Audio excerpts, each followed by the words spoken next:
নমস্কার। আরও একটা নতুন ব্লগে আপনাদের স্বাগত।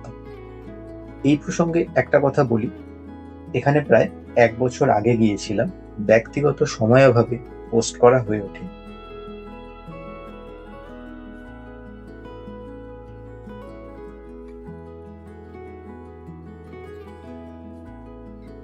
এটা একটু আলাদা। কেন? জায়গাটা উড়িষ্যার ঢেঙ্কানাল। ঢেঙ্কানালের গজলক্ষ্মী প্যালেস। এভাবে গিয়েছিলাম। শালিমার স্টেশন থেকে মহিম গোসাই এক্সপ্রেস ছাড়ে রাত ৯টা ২০-এ, যা ঢেঙ্কানাল পৌঁছায় ভোর ৩টে ৪০-এ। যদিও ট্রেন লেট ছিল, গাড়ি বলা ছিল আগে থেকেই। আমরা নেমে প্রথমে গিয়েছিলাম কপিলাস মন্দির দেখতে। সে গল্প পরে বলবো। কপিলাস দেখে আমরা পৌঁছে গিয়েছিলাম গজলক্ষ্মী প্যালেসে। ঢেঙ্কানালের গজলক্ষ্মী প্যালেস প্রায় ১০০ বছরের পুরনো। ১৯৩০ সালে নির্মাণ করেছিলেন রাজকুমার শ্রীশেষ প্রতাপ সিং দেও। তিনি ছিলেন একাধারে লেখক ও পরিচালক। উড়িষ্যার প্রথম সাদা-কালো নির্বাক ছবি তিনিই তৈরি করেছিলেন। রাজকুমার শ্রীশেষ প্রতাপ সিং দেও হল বর্তমান রাজকুমার প্রতাপ জিতেন্দ্র সিং দেওর দাদু। সিংদেও রাজবংশ দ্বারা নির্মিত এই প্রাসাদটি মেঘা পাহাড়ের ঢালে অবস্থিত। ঘন শাল ও বিভিন্ন গাছের জঙ্গলে ঘেরা, আম, জাম, কাঁঠাল আরো অনেক গাছের বাগান সেখানে। পিছনে একটি জলাভূমি বর্তমান। একটি ওয়াচ টাওয়ারও আছে।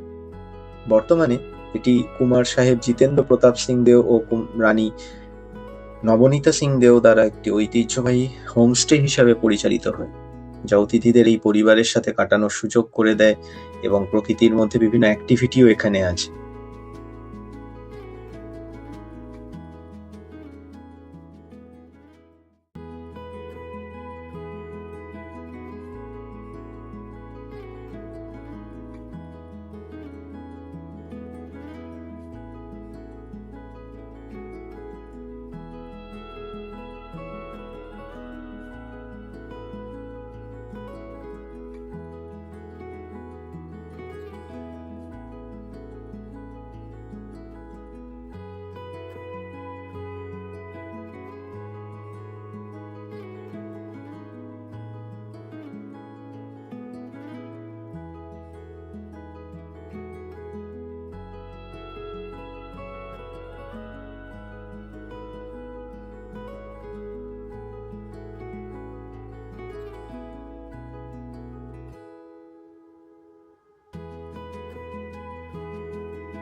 এখানকার একটা বৈশিষ্ট্য হলো কুমার সাহেব ও নবনীতা ম্যাডাম নিজেরাই হোস্ট। আমরা বলেছিলাম সেই দিন ব্রেকফাস্ট করবো, যেহেতু পরের দিন আমাদের সকাল সকাল বেরিয়ে যাওয়ার তাড়া ছিল। ব্রেকফাস্ট করে বাড়ি ও তার আশেপাশে ঘুরতে বেরোলাম। পুরো বাড়িটা ঘুরে দেখলাম। বসার ঘরে সাজানো আছে অসংখ্য শিকারের অস্ত্র, শিকারের সামগ্রী, পুরনো অ্যান্টিক, আরো অনেক কিছু। ছাদ থেকে দেখা যায় পিছনে মেঘা পাহাড়ের ঢাল, ঘন জঙ্গলে ঢাকা প্রায় জনমানুষহীন পরিবেশ। বেশ গা ছমছমে একটা ব্যাপার। দ্বিপ্রাহরিক আহার করলাম। তবে একটা কথা বলবো, এখানকার রান্নাটা একটু মশলাযুক্ত। এটা ওড়িশার আঞ্চলিক রান্না, খুব ভালো করে খেতে পারি।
দুপুরে একটু বিশ্রাম নিয়ে পিছনের ওয়াচ টাওয়ারে চলে গিয়েছিলাম।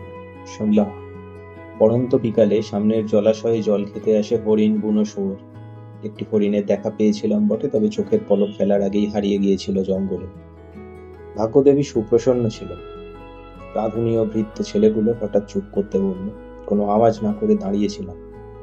জঙ্গল থেকে বেরিয়ে এলেন গজরাজ। দুলকি চালে কোনো দিকে না তাকিয়ে চলে গেলেন জঙ্গলে। এ দেখা এক পরম প্রাপ্তি।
সন্ধ্যেবেলা চা খেয়ে কিছুক্ষণ আড্ডা চলল।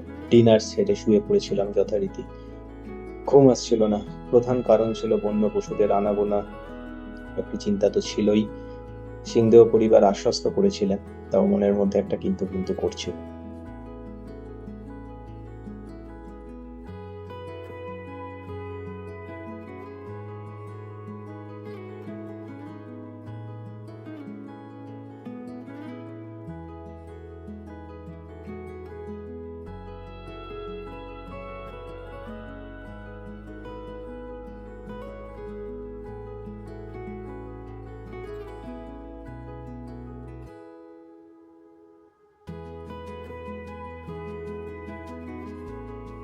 সকালে উঠে তাড়াতাড়ি বেরিয়ে পড়েছিলাম চা খেয়ে।